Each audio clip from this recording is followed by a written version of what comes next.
Dear colleagues, good morning, everyone. I'm very sorry I cannot be with you today in Brussels, but I could not miss the opportunity to contribute, albeit remotely, to the work of the second international conference of the Global Alliance to Counter Migrant Smuggling. I want to address my greetings to all of you, and I wish to express my special thanks to Commissioner Brunner and to President von der Leyen also for the important announcement she just did. An initiative, the one we celebrate today, which is based on a key assumption that managing migration flows is possible and that a concrete alternative to irregular mass migration and human trafficking exists and is feasible. It is an alternative that puts legality first, that leaves no room for criminal organizations that profit from people's legitimate desire to gain better living conditions, and that aims to build a model of cooperation and development capable of addressing the root causes of migration.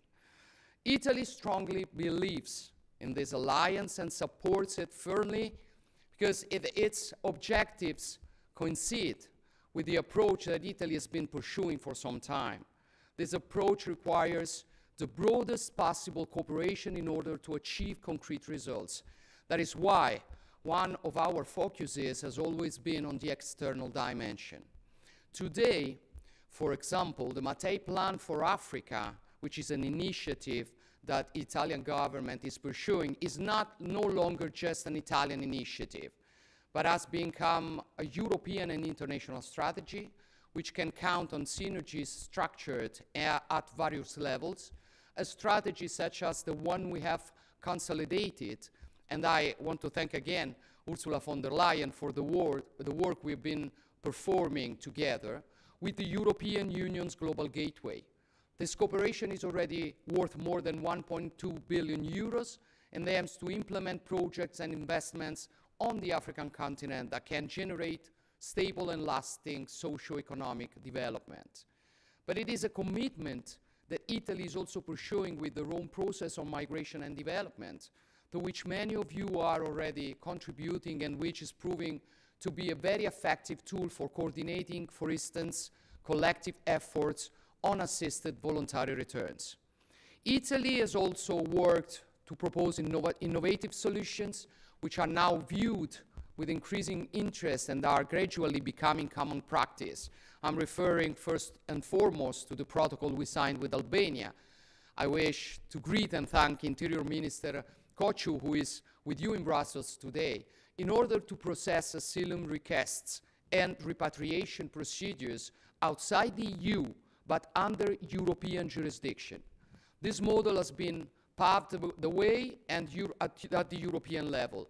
And this is demonstrated by the agreement reached a few days ago by EU Home Affairs ministers on the introduction of the concept of safe third countries and the European list of safe countries of origin, as well as on the new return regulation, which provides for the possibility of establishing return hubs in third countries.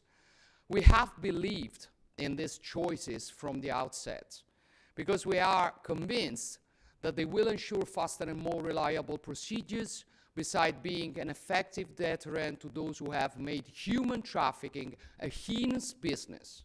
This logic also underpins the decision to launch a reflection on international conventions capacity to address the challenges of modern irregular migration and of security. This proposal has gradually gained support and is now taking shape in an initial political debate in the Committee of Ministers in Strasbourg, formalized in a political declaration promoted by Italy and Denmark and signed by 27 nations, namely more than half of the Council of Europe. The results achieved in recent years encourage us to move forward and tell us we are on the right track. The drastic drop in irregular migration flows to Europe, as well as the significant decrease in migrant deaths and disappearance in the Mediterranean, together with training and legal migration projects, prove that our cooperation is working, and that the efforts we have made together are heeding in the right direction.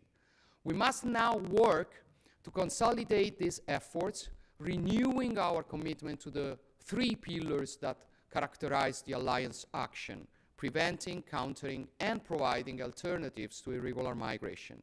And I believe that one of the fields where we can make a difference if we work even more closely together is that of investigative and judicial cooperation.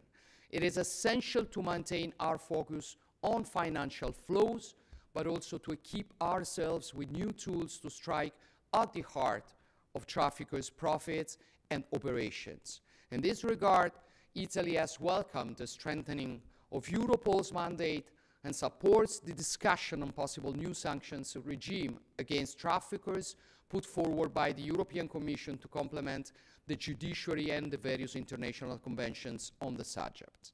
So, dear colleagues, dear friends, today we are renewing our common commitment to combat human traffickers and eradicate what is, to all intents and purposes, a new and unacceptable form of slavery.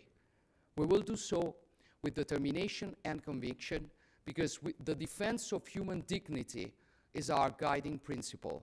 That is Italy's mission, and I'm convinced it is also your mission. So thank you very much, and thank you, Ursula, for convening the meeting.